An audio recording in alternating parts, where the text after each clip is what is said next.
أعوذ بالله من الشيطان الرجيم إن الذين قالوا ربنا الله ثم استقاموا تتنزل عليهم الملائكة ألا تخافوا ولا تحزنوا وأبشروا بالجنة التي كنتم توعدون۔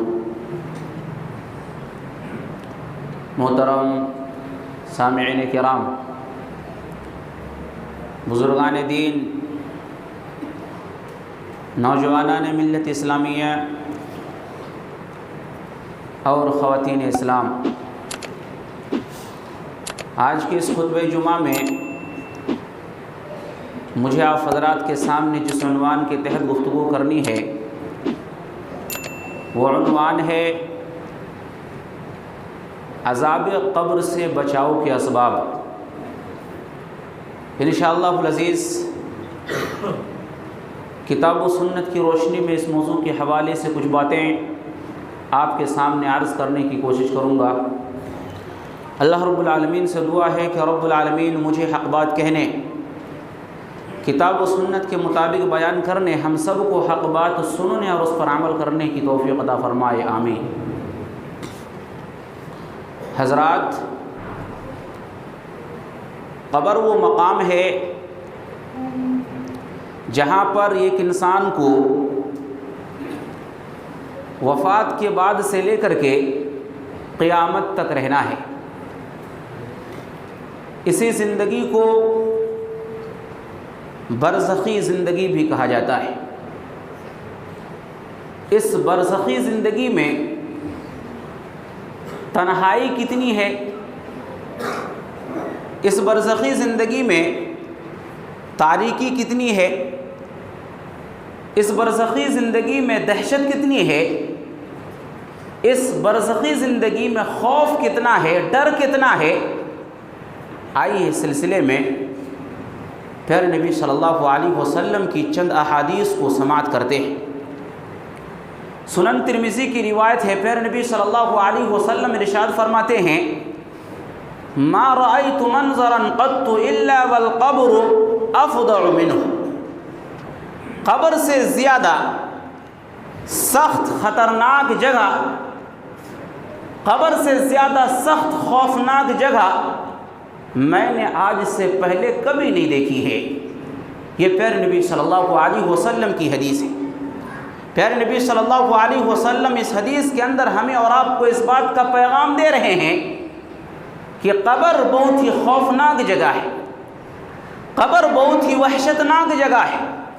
یہی وجہ ہے کہ حضرت عثمان غنی رضی اللہ تعالیٰ عنہ اذا وقف علی قبری، جب بھی کسی قبر کے اوپر کھڑے ہوتے تھے، جب بھی کسی قبر کے پاس کھڑے ہوتے تھے، بکا زار و قطار روتے تھے۔ حضرات، یہ کون صحابی رسول ہے؟ یہ وہ صحابی رسول ہیں جنہیں ذو النورین کہا جاتا ہے۔ پیارے نبی صلی اللہ علیہ وسلم کی دو بیٹیوں کا نکاح حضرت عثمان غنی رضی اللہ تعالیٰ عنہ سے ہوا۔ یہ وہ صحابی رسول کہ پیارے نبی صلی اللہ علیہ وسلم نے اپنی زندگی کے اندر کئی مرتبہ فرمایا کہ اے عثمان تم جنتی ہو۔ ایک موقع سے جب حضرت عثمان غنی رضی اللہ تعالیٰ عنہ نے مدینہ کے اندر یہودیوں سے کنواں خریدا اور اسے مسلمانوں کے لیے وقف کر دیا، تو پیارے نبی صلی اللہ علیہ وسلم نے اس موقع سے فرمایا کہ عثمان، آج کے بعد تمہارا عمل تمہیں نقصان نہیں پہنچائے گا۔ اسی طریقے سے غزوہ تبوک کے موقع سے جب حضرت عثمان غنی رضی اللہ تعالیٰ عنہ نے اپنا مال جنگ کے لیے پیش کیا، تو اس موقع سے بھی پیارے نبی صلی اللہ علیہ وسلم نے فرمایا کہ اے عثمان، آج کے بعد تمہارا کوئی بھی عمل تم کو نقصان نہیں پہنچائے گا۔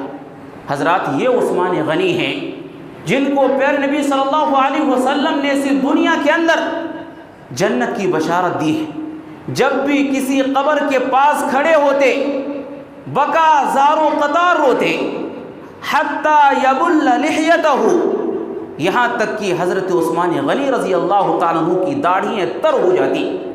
حضرت عثمان غنی رضی اللہ تعالیٰ عنہ سے کہا جاتا کہ آپ کے سامنے جنت کا تذکرہ کیا جاتا ہے، آپ کے سامنے جہنم کا تذکرہ کیا جاتا ہے، فلا تبکی، اس موقع سے تو آپ اس قدر نہیں روتے ہیں، وتبکی من ھذا، آپ قبر کو دیکھ کر کے، قبر کے پاس کھڑے ہو کر کے اس قدر زار و قطار کیوں روتے ہیں؟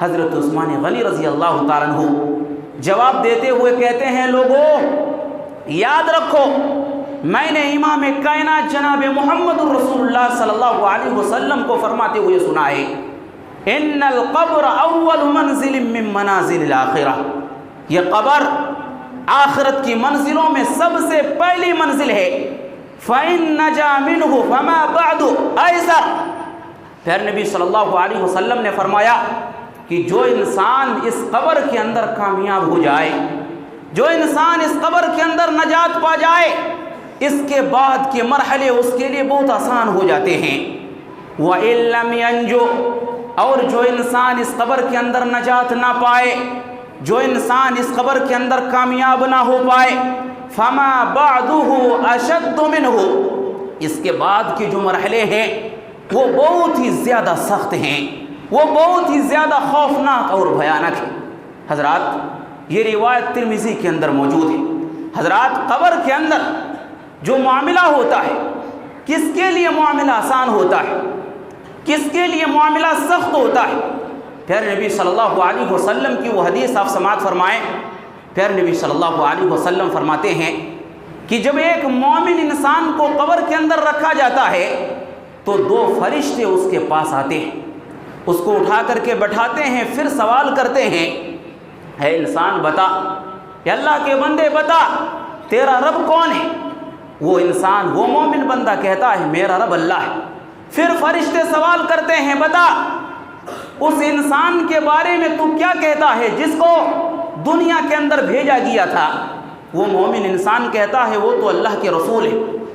پھر فرشتے سوال کرتے کہ تمہارا دین کیا ہے؟ وہ انسان، وہ مومن انسان جواب دیتا ہے، کہتا ہے میرا دین اسلام ہے۔ پھر فرشتے سوال کرتے ہیں کہ تجھے یہ باتیں کیسے معلوم ہوئی؟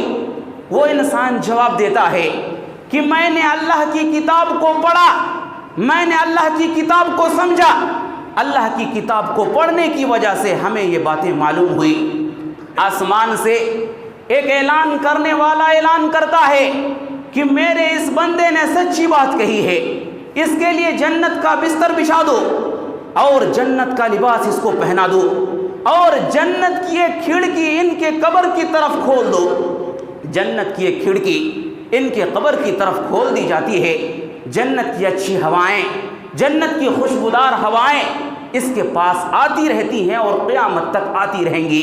پھر نبی صلی اللہ علیہ وسلم فرماتے ہیں کہ اس انسان کی قبر کو تا حد نگاہ کشادہ کر دیا جاتا ہے۔ یہ مومن انسان ہے، یہ مسلمان ہے کہ جس کا معاملہ قبر کے اندر اس انداز سے ہوتا ہے کہ جس کا تذکرہ پھر نبی صلی اللہ علیہ وسلم نے یہاں پر فرمایا ہے۔ پھر نبی صلی اللہ علیہ وسلم فرماتے ہیں جب ایک کافر انسان کو، ایک منافق انسان کو، ایک مشرک انسان کو قبر کے اندر رکھا جاتا ہے، فرشتے آتے ہیں، اٹھا کر کے بٹھاتے ہیں اور سوال پوچھتے ہیں، من ربک، تمہارا رب کون ہے؟ وہ کافر انسان کہتا ہے ہا لا ادری، مجھے کچھ بھی نہیں معلوم۔ پھر فرشتے سوال کرتے ہیں تم اس آدمی کے بارے میں کیا کہتے ہو جس آدمی کو دنیا کے اندر بھیجا گیا تھا؟ وہ انسان کہتا ہے، وہ کافر انسان کہتا ہے ہا لا ادری، مجھے کچھ بھی نہیں معلوم، میں تو وہی کہتا ہوں جو لوگ کہا کرتے تھے۔ پھر فرشتے سوال کرتے ہیں، کہتے ہیں تمہارا دین کیا ہے؟ وہ کہتا ہے مجھے نہیں معلوم۔ اس کے بعد آسمان سے ایک آواز آتی ہے، آسمان سے ایک آواز آتی ہے، آسمان سے ایک منادی اعلان کرتا ہے کہ میرے اس بندے نے جھوٹی بات کہی، میرا یہ بندہ جھوٹ بولتا ہے، اس کے لیے جہنم کا بستر بچھا دو، اس کو جہنم کا لباس پہنا دو، اور جہنم کی ایک کھڑکی ان کے قبر کی طرف کھول دو۔ جہنم کی ایک کھڑکی ان کے قبر کی طرف کھول دی جاتی ہے، جہنم کی زہریلی ہوائیں ان کی قبر تک آتی رہتی ہیں اور قیامت تک آتی رہیں گی۔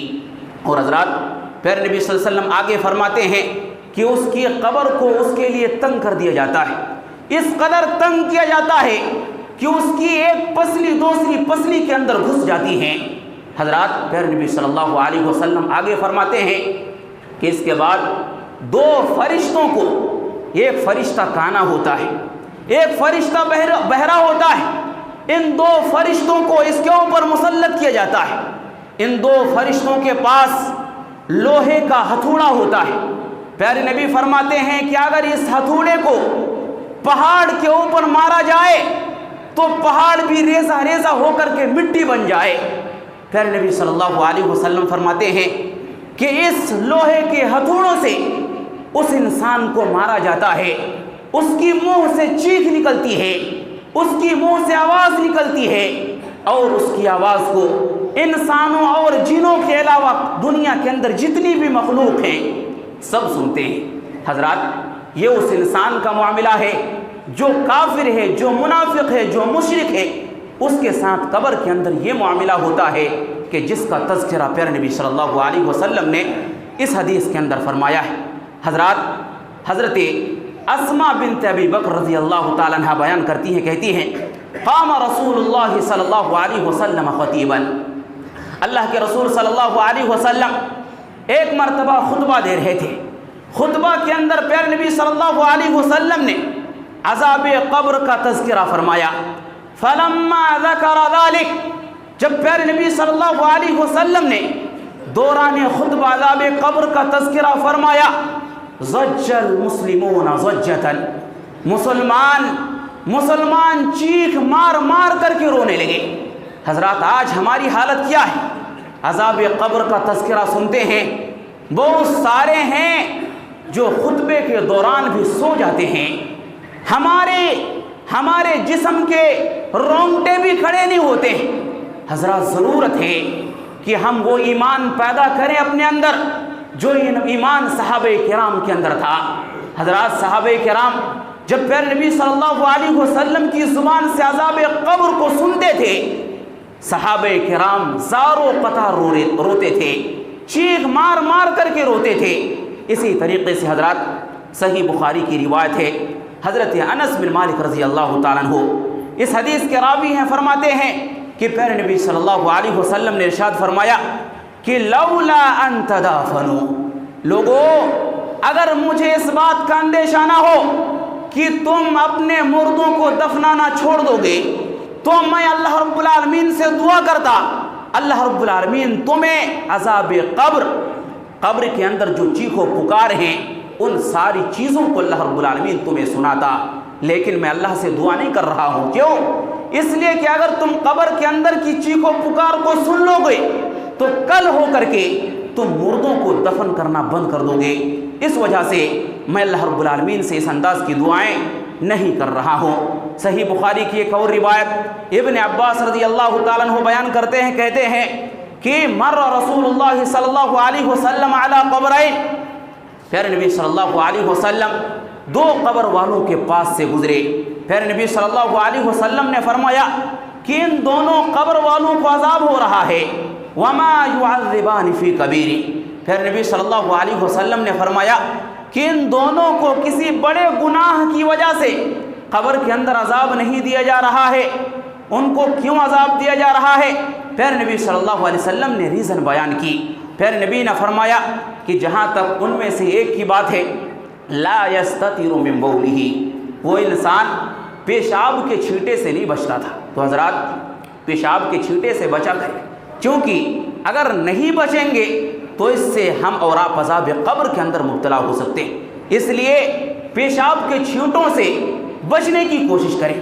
پیارے نبی صلی اللہ علیہ وسلم نے ایک اور انسان کا تذکرہ کرتے ہوئے فرمایا کہ وَأَمَّا الْآخَرُ فَكَانَ يَمْشِي بِالنَّمِيمَةِ، وہ دوسرا انسان جس کو قبر کے اندر عذاب دیا جا رہا ہے، وہ انسان چغل خور تھا، دنیا کے اندر چغلی کیا کرتا تھا، دو لوگوں کے اندر لڑائیاں پیدا کیا کرتا تھا، دو بھائیوں کے اندر پھوٹ پیدا کیا کرتا تھا، دو خاندانوں کے اندر لڑائیاں ڈالا کرتا تھا، رشتوں کو توڑا کرتا تھا۔ ہمیشہ دنیا کے اندر اگر اس کا کوئی کام تھا تو چغلی کرنا کام تھا۔ پیارے نبی صلی اللہ علیہ وسلم نے فرمایا کہ اس چغلی کرنے کے نتیجے میں اس انسان کو قبر کے اندر عذاب دیا جا رہا ہے۔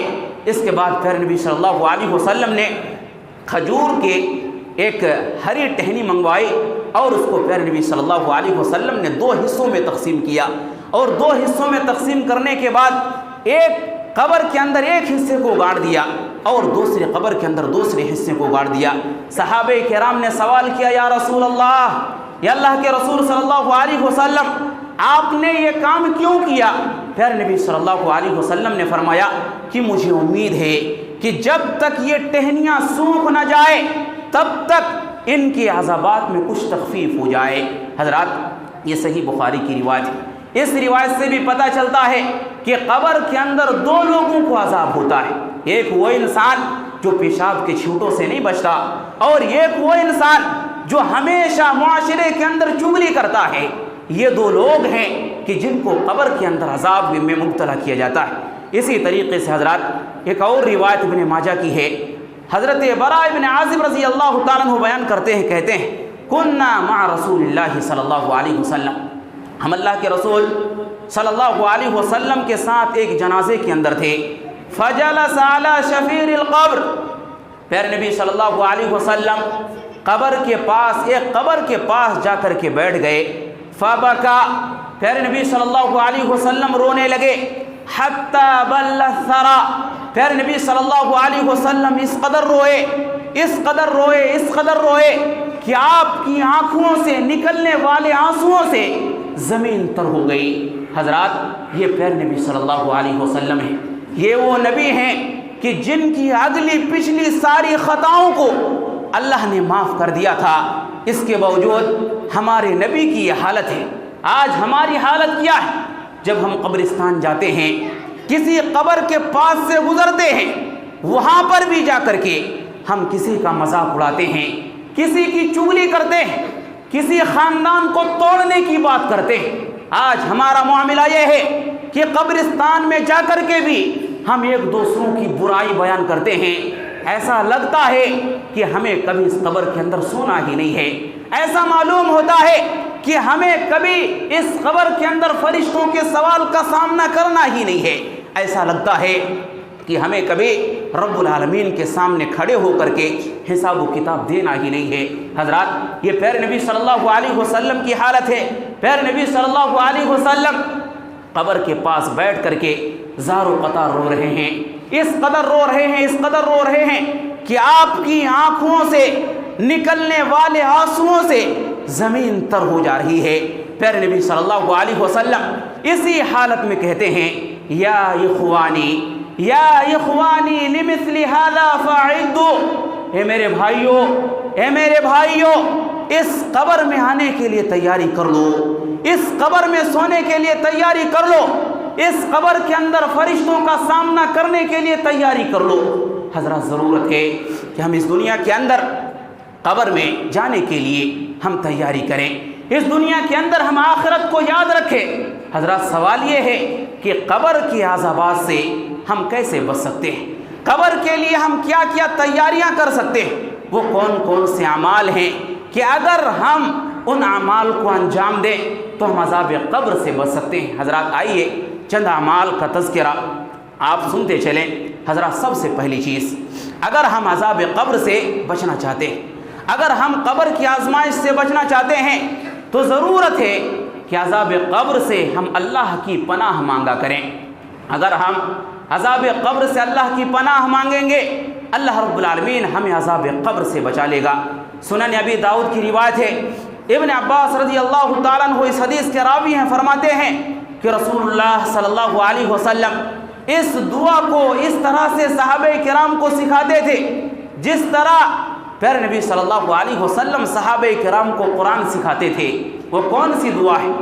وہ دعا ہے، اللہم انی اعوذ بک من عذاب جہنم واعوذ بک من عذاب القبر واعوذ بک من فتنة المسیح الدجال واعوذ بک من فتنة المحیا والممات۔ یہ دعا ہے پیارے نبی صلی اللہ علیہ وسلم جس طرح سے صحابہ کرام کو قرآن سکھاتے تھے، یہ دعا بھی اسی طرح سے سکھاتے تھے۔ یہ دعا ہے، دعا کا مطلب ہے اللہم انی اعوذ بک من عذاب جہنم، یا اللہ میں عذاب جہنم سے تیری پناہ طلب کرتا ہوں، واعوذ بک من عذاب القبر، یا اللہ میں عذاب قبر سے تیری پناہ طلب کرتا ہوں، وَأَعُوذُ بِكَ مِن فِتْنَةِ الْمَسِيحِ الدَّجَّالِ، اور یا اللہ میں مسیح الدجال کے فتنے سے تیری پناہ طلب کرتا ہوں، وَأَعُوذُ بِكَ مِن فِتْنَةِ الْمَحْيَا وَالْمَمَاتِ، یا اللہ میں موت اور حیات کے فتنے سے میں تیری پناہ طلب کرتا ہوں۔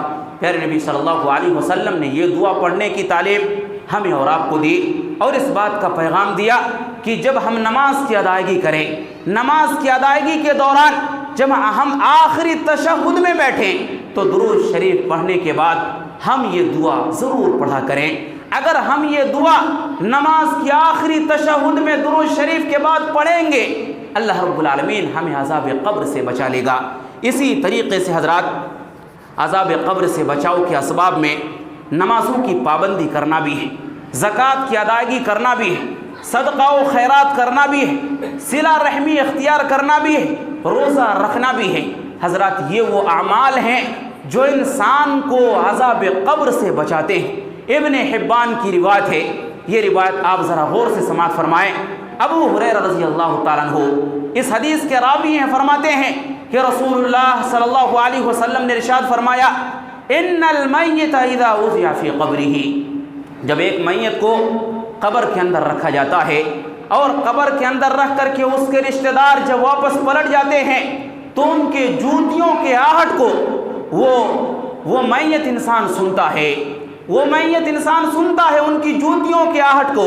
پھر نبی صلی اللہ علیہ وسلم فرماتے ہیں، فَإِن كَانَ مُؤْمِنًا، اگر وہ میت مومن ہوگا، اگر وہ انسان مومن ہے، كَانَتِ الصَّلَاةُ عِنْدَ رَأْسِهِ، تو نماز اس کے سر کے پاس ہوتی ہے، وَكَانَ الصِّيَامُ عَنْ يَمِينِهِ، اور روزے ان کے دائیں جانب ہوتے ہیں، وَكَانَتِ الزَّكَاةُ، اور ان کی زکوٰۃ ان کے بائیں جانب ہوتے ہیں، وَكَانَ فِعْلُ الْخَيْرَاتِ مِنَ الصَّدَقَةِ وَالصِّلَةِ وَالْمَعْرُوفِ وَالْإِحْسَانِ إِلَى النَّاسِ عِنْدَ رِجْلَيْهِ۔ پھر نبی فرماتے ہیں اس نے جو اس دنیا کے اندر بھلائی کے امور انجام دیے ہیں وہ ان کے پیروں کی طرف ہوتے ہیں۔ یہ بھلائی کے امور کون کون سے ہیں؟ صدقہ و خیرات کرنا، صلہ رحمی کرنا، امر بالمعروف اور نہی عن المنکر کے فریضے کو انجام دینا، ایک دوسرے کے اوپر احسان کرنا، یہ وہ اعمال ہیں جو اس انسان کے پیروں کے پاس ہوتے ہیں۔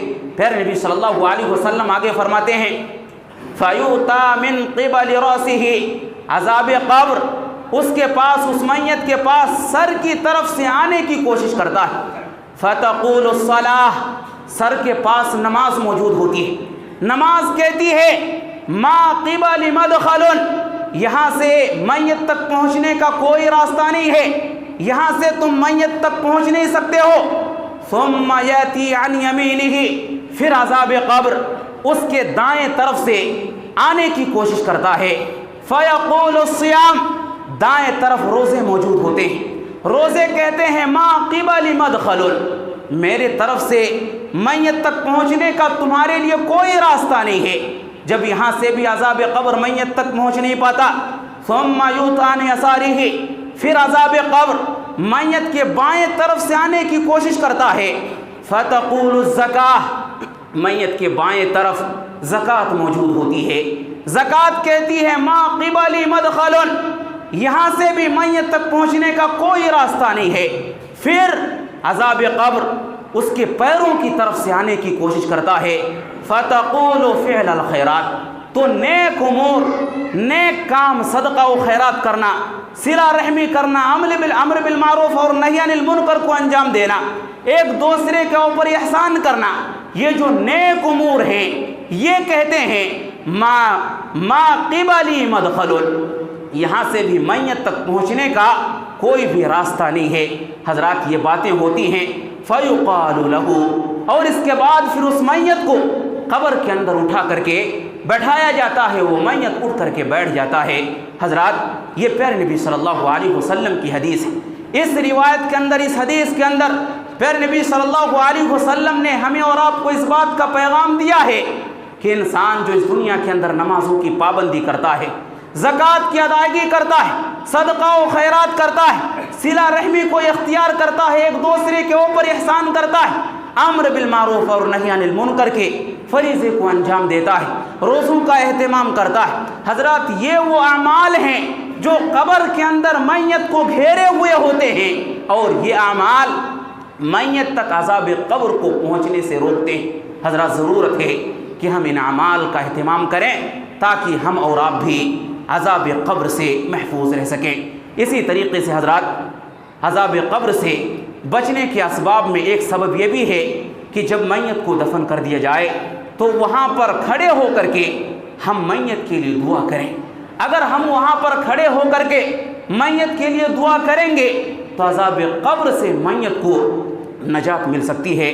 سنن ابی داؤد کی روایت ہے، حضرت عثمان بن عفان رضی اللہ تعالیٰ عنہ اس حدیث کے راوی ہیں، فرماتے ہیں کان النبی صلی اللہ علیہ وسلم اذا فرغ من دفن المیت، پیارے نبی صلی اللہ علیہ وسلم جب بھی کسی میت کو دفن سے فارغ ہوتے وقف علیہ، قبر کے پاس ٹھہر جاتے، قبر کے پاس ٹھہر جاتے۔ پیارے نبی صلی اللہ علیہ وسلم اپنے صحابہ کو مخاطب کر کے ارشاد فرماتے کہ استغفروا لاخیکم، تم اپنے بھائی کے لیے استغفار کرو، تم اپنے بھائی کے لیے ثابت قدمی کے لیے دعائیں کیا کرو، فإنہ الآن یسأل، اس لیے کہ ابھی ابھی اس سے سوال کیا جائے گا، ابھی ابھی ان سے سوالات کیے جائیں گے۔ حضرات یہ پیارے نبی صلی اللہ علیہ وسلم کی حدیث ہے۔ اس حدیث کے اندر پیارے نبی صلی اللہ علیہ وسلم نے ہمیں اور آپ کو اس بات کا پیغام دیا ہے کہ میت کو دفن کرنے کے بعد اگر ہم میت کے لیے وہیں پر استغفار کرتے ہیں، ثابت قدمی کے لیے دعائیں کرتے ہیں، تو اللہ رب العالمین ہماری دعاؤں کی وجہ سے میت کے اوپر آسانی کا معاملہ فرماتا ہے۔ اسی طریقے سے حضرات عذاب قبر سے نجات کے اسباب میں سے ایک سبب یہ بھی ہے کہ آپ قرآن مجید کی ایک سورت جس کو سورہ ملک کہا جاتا ہے، 29ویں پارے کی سب سے پہلی سورت تبارک الذی بیدہ الملک وہو علی کل شیء قدیر، یہ جو سورت ہے آپ اس سورت کو کثرت کے ساتھ پڑھا کریں۔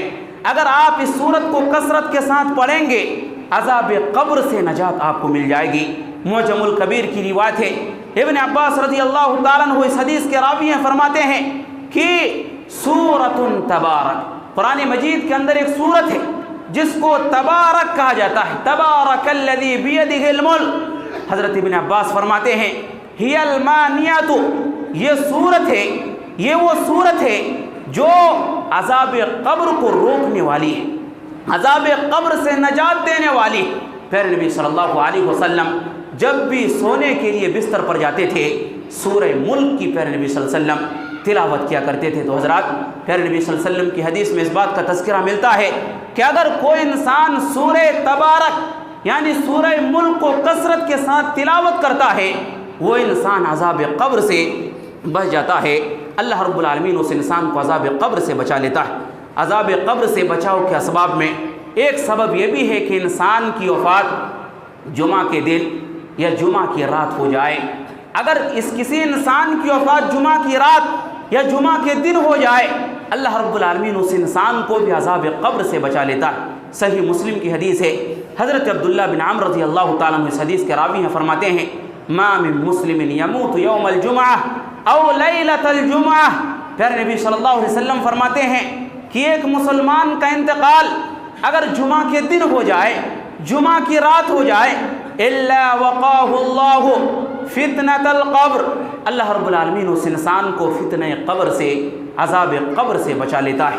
اسی طریقے سے حضرات عذاب قبر سے بچاؤ کے اسباب میں ایک سبب یہ بھی ہے کہ انسان کا انتقال پیٹ کی بیماری میں ہو جائے، کسی انسان کو پیٹ کی بیماری ہو اور اسی بیماری کے اندر انسان کا انتقال ہو جائے، اگر وہ انسان مومن ہے، اگر وہ انسان مسلمان ہے تو اللہ رب العالمین اس انسان کو بھی عذاب قبر سے بچا لیتا ہے۔ ابن حبان کی روایت ہے، حضرت سلیمان بن سرد رضی اللہ تعالیٰ عنہ اس حدیث کے راوی ہیں، فرماتے ہیں کہ پیارے نبی صلی اللہ علیہ وسلم نے ارشاد فرمایا من قتلہ بطنہ، کہ جو انسان پیٹ کی بیماری سے ہلاک ہو جائے، جو انسان پیٹ کی بیماری سے انتقال کر جائے، لم يعذب فی قبرہ، اس انسان کو عذاب قبر، اس انسان کو قبر کے اندر عذاب نہیں دیا جاتا ہے۔ یہ پیارے نبی صلی اللہ علیہ وسلم کی حدیث ہے۔ اسی طریقے سے حضرات، اگر کوئی انسان رات کی تاریکی میں اٹھ کر کے نماز تہجد کی ادائیگی کرتا ہے تو وہ انسان بھی عذاب قبر سے بچا لیا جاتا ہے۔ حضرت ابو ذر غفاری رضی اللہ تعالیٰ عنہ کہتے ہیں، یا ایھا الناس، اے لوگو، انی لکم ناصح، میں تمہارے لیے خیر خواہ ہوں، وانی علیکم شفیق، اور میں تمہارے لیے بہت ہی مہربان ہوں۔ صلوا فی ظلمۃ اللیل لوحشۃ القبور، قبر کی وحشت اور قبر کی دہشت سے بچنے کے لیے رات کی تاریکی میں اٹھ کر کے نماز تہجد کی ادائیگی کر لو۔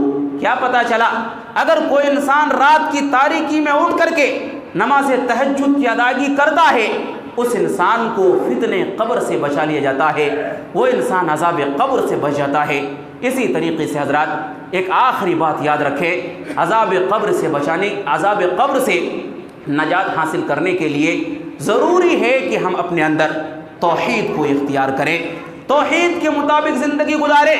اگر ہم استقامت علی الدین کو اختیار کریں گے، موحد بن کر کے زندگی گزاریں گے، تو حضرات ہمیں اللہ رب العالمین عذاب قبر سے بچا لے گا۔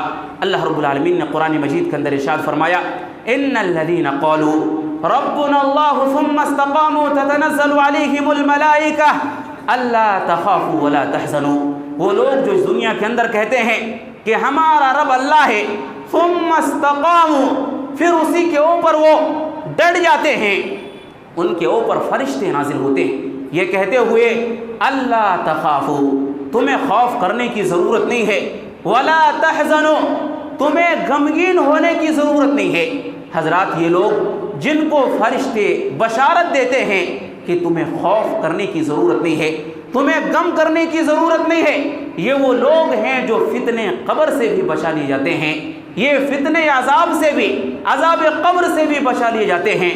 وَأَبْشِرُوا بِالْجَنَّةِ الَّتِي كُنْتُمْ تُوعَدُونَ، فرشتے کہتے ہیں کہ تم اس جنت کی بشارت سن لو جس کا تم سے وعدہ کیا گیا ہے۔ حضرات یہ وہ اعمال ہیں کہ جن کو اختیار کر کے ہم اور آپ عذاب قبر سے بچ سکتے ہیں۔ اخیر میں ہم اللہ رب العالمین سے دعا کرتے ہیں کہ اللہ تو ہم تمام لوگوں کو کتاب اللہ اور سنت رسول اللہ کے مطابق زندگی گزارنے کی توفیق عطا فرما۔